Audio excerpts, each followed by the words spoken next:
দেখুন, আজকের ভিডিওতে আমি CMOS এর সাহায্যে কিভাবে NAND গেট এবং AND গেটকে ইমপ্লিমেন্টেশন করা যায় সে সম্পর্কে বিস্তারিত আলোচনা করব। তবে ভিডিওটি শুরু করার আগে আমি বলবো, যারা আমার চ্যানেলে একদম নতুন তারা আমার প্লেলিস্ট থেকে আমার CMOS এবং MOSFET, একদম MOSFET-এর বেসিকটাই আমার লাগবে, MOSFET-এর আগের ভিডিওগুলো একটু দেখে আসুন। আমার প্লেলিস্টেই MOSFET বাংলা টিউটোরিয়াল নামে একটি প্লেলিস্ট পাবেন, সেখানে আগের ভিডিওগুলো আছে, তাহলে আপনাদের বুঝতে সুবিধা হবে।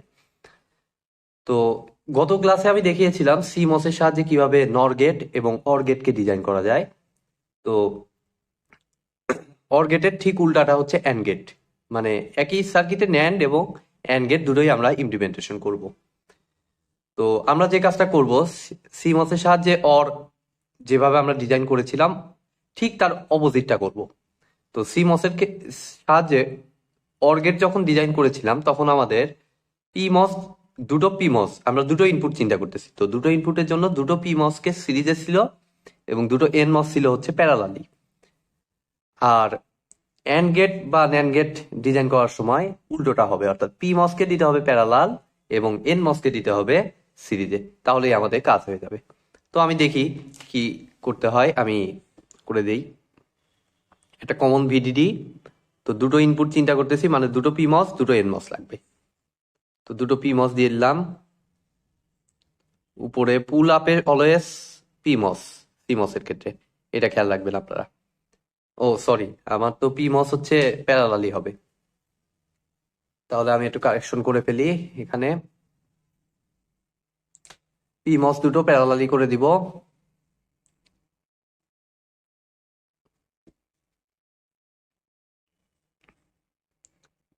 এখানে কমন পাওয়ার সাপ্লাই কত, VDD, এবং NMOS দুটোকে করে দিতে হবে আমার সিরিজ। NMOS এর সিম্বল হচ্ছে কোনো বাবল হবে না। PMOS এর ক্ষেত্রে দুটো বাবল দেখে আমরা চিনবো যে এটা PMOS আর এটা NMOS। তো PMOS এর ক্ষেত্রে এর আগের ভিডিওগুলোতে বলেছিলাম যে উপরের প্রান্ত হবে সোর্স, নিচের প্রান্ত হবে ড্রেন। তাহলে এটা সোর্স, এটা ড্রেন। কিভাবে হয় বিস্তারিত আমি আগের ভিডিওতে দেখিয়েছি, আগের ভিডিওগুলোতে, সেগুলোতে আপনারা দেখলেই বুঝতে পারবেন। আর NMOS এর ক্ষেত্রে উপরে হয় ড্রেন, নিচে হয় সোর্স। উপরে হয় ড্রেন আর নিচে হয় সোর্স দ্বিতীয় NMOS এর জন্য। আর এদিক দিয়ে আমি দেব হচ্ছে ইনপুট দুটো AB। এরপরে হচ্ছে আউটপুট নেওয়ার পালা। তো আউটপুট নিতে হবে PMOS এবং NMOS এর সংযোগস্থল, অর্থাৎ এই যে প্রথম NMOS এবং শেষ PMOS, এটার সংযোগস্থল হচ্ছে এইটা। তো এইটা থেকে আউটপুট নিয়ে নিলাম, এটাকে আমি মনে করলাম Y। এই Yটা হবে হচ্ছে, এই যে Yটা পাইলাম, এই Yটা হবে হচ্ছে আমাদের NAND গেটের আউটপুট। কিভাবে আমি দেখাচ্ছি, তার জন্য আগে আমি ট্রুথ টেবিলটা একটু আঁকাই। ট্রুথ টেবিলটা আমার কেমন ছিল, A B Y 0 0 0 1 1 0 1 0 আর 1 1। তো ট্রুথ টেবিলটা কেমন ছিল, NAND মানে NAND হচ্ছে AND এর inverting form. That means AND গেটে হচ্ছে 0 আর 0 গুণ করলে হয় 0, দ্যাট মিনস এখানে ইনভার্ট হয়ে যাবে 1। 0 আর 1 গুণ করলে হয় 0, ইনভার্ট হয়ে হবে 1। 1 আর 0 গুণ করলে 0, ইনভার্ট হয়ে 1। 1 আর 1 গুণ করলে 1, ইনভার্ট হয়ে 0। তো দেখি আমাদের এই Y হিসেবে এটা আসে কিনা। তো প্রথমত আমি A এর ভ্যালু 0 0 মনে করতেছি, এই যে A আর B এর ভ্যালু 0 0, তাহলে সবগুলো 0 দিয়ে দিলাম। তো এর আগের ভিডিওতে কিন্তু আমি বলেছি যে NMOS এ 0 মানে লো সিগন্যাল, তো 0 দেওয়া মানে NMOS হচ্ছে আমার অফ। তাহলে NMOS থাকবে অফ এবং 0 দিলে আমার PMOS হবে হচ্ছে অন। তাহলে এই দুটো অন। তো এটা অফ মানে ড্রেন আর সোর্সের মধ্যে কোনো কানেকশন নাই, ওপেন সুইচ। এই ড্রেন আর সোর্সও ওপেন সুইচ, দ্যাট মিনস এইটুকু বেসিক্যালি ওপেন সার্কিট আর এইটুকু কিন্তু শর্ট সার্কিট। সোর্স এবং ড্রেনটা এখন শর্ট হয়ে গেছে।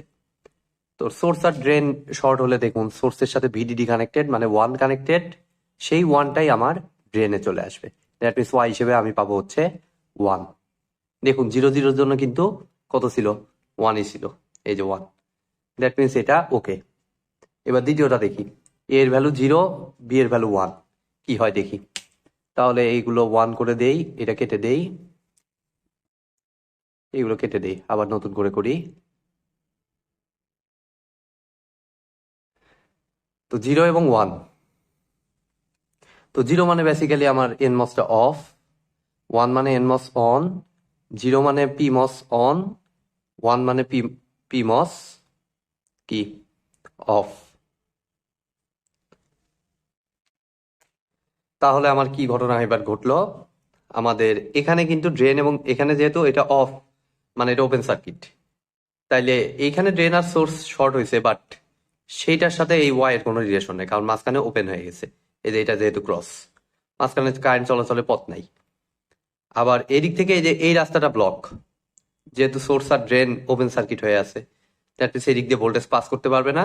বাট এদিক দিয়ে কিন্তু শর্ট সার্কিট, এই সোর্সের ড্রেন শর্ট হয়ে গেছে, দ্যাট মিনস এখানে আছে 1, 1 এদিক দিয়ে সরাসরি ওয়াই এ চলে আসবে, দ্যাট মিনস এটার ক্ষেত্রে ওয়াই এর ভ্যালু পাবো 1। তো ওয়াই এর ভ্যালু কিন্তু 1ই আছে 0 1 এর জন্য, দ্যাট মিনস এটাও কারেক্ট। এবার আমার কি 1 0, তাহলে 1 আর 0 চিন্তা করি, এগুলো সব মুছে দেই।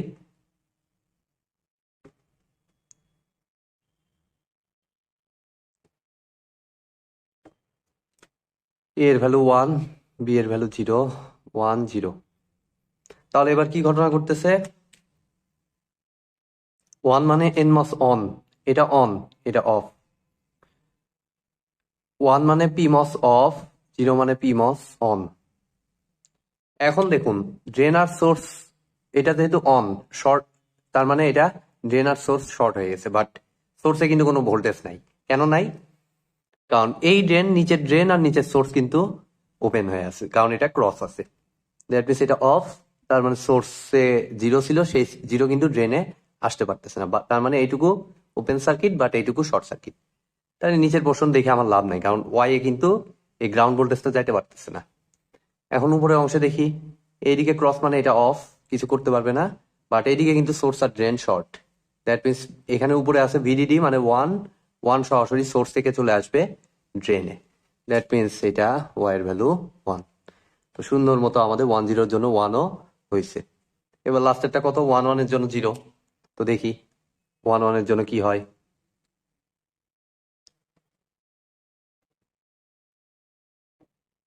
সব 1 করে দেই।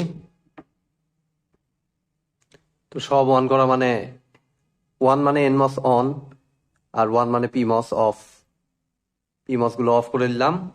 উপর দিয়ে ভোল্টেজ চলাচলে কোনো রাস্তা নাই, কারণ দুইটাই শর্ট, দুইটাই ওপেন সার্কিট। বাট নিচ দিয়ে সুন্দর একটা শর্ট সার্কিট হয়ে আছে, ড্রেনের সাথে সোর্স শর্ট মানে সুইচ ক্লোজ, আবার ড্রেনের সাথে এই সোর্স শর্ট, দ্যাট মিনস এই সোর্সে আছে 0 ভোল্ট, 0 সোর্স থেকে ড্রেনে আসবে, সেই ড্রেনটা আবার এই সোর্সে যাবে, সেই সোর্সটা আবার সোর্সের 1টা 0টা আবার ড্রেনে সরাসরি চলে আসবে, সেই ড্রেনের সাথে Y connected, that means Y এর ভ্যালু সিম্পলি হবে 0। দেখুন 1 1 এর জন্য কিন্তু 0ই আছে। তাহলে কিন্তু আমার ন্যান্ড গেট হয়ে গেল। এখন আমি অ্যান্ড গেট কিভাবে ইমপ্লিমেন্টেশন করব, সিম্পলি এই ন্যান্ড গেটটাকে একটা ইনভার্টরে পাস করে দিব, অর্থাৎ আমার এগুলো আমি মুছে দিই, এগুলো 1 1 রাখার দরকার নাই, জাস্ট আমি ইনভার্টর মানে আমার কি, জাস্ট একটা পিমস আর একটা NMOS K face to face connect করে দিব। এই কমন গ্রাউন্ড, এই কমন ভিডিডি, এই source drain, drain source, output হবে হচ্ছে এই পিমস এবং এনমস এর সংযোগস্থল যেটা। তো এটাকে আমরা বললাম ওয়াই প্রাইম, যে ওয়াই প্রাইম নিলে এটা অবশ্যই ইনভার্টার হবে। কিভাবে এটা ইনভার্টার হিসেবে কাজ করে তা কিন্তু আমি আগের ভিডিওগুলোতে দিয়েছি। এর এই ক্লাসের আগের ভিডিওর দেখুন, আমি দুঃখিত ইলেকট্রিসিটি চলে যাওয়ার কারণে আমি এই অবস্থায় রাখতেছি, যেহেতু আর অল্প একটু আলোচনা আছে। তো এখানে জাস্ট আমি কি করলাম, এই সোর্স ড্রেন এই ইনভার্টার এখানে অ্যাড করলাম। তাহলে এখন এখানে যা যা সিগন্যাল পাইছি এগুলোর জাস্ট ইনভার্টেড ফর্ম, 1 আছে 1 কে 0 বানাবে, 1 আছে 1 কে 0, এই 1 আছে 1 কে 0 এবং 0 আছে এটাকে 1 বানাবে। তাহলে জাস্ট এইটা হবে আমার অ্যান্ড গেটের আউটপুট, আর এটা হবে ন্যান্ড গেটের আউটপুট। তো আশা করি আপনারা বুঝতে পেরেছেন। আজকের মতো ভিডিওটি এ পর্যন্তই। ভিডিওটি যদি ভালো লেগে থাকে অবশ্যই ভিডিওতে একটি লাইক দিবেন, বন্ধুদের সাথে বেশি বেশি শেয়ার করবেন, আর চ্যানেলে নতুন হয়ে থাকলে অবশ্যই চ্যানেলটি সাবস্ক্রাইব করবেন। ধন্যবাদ।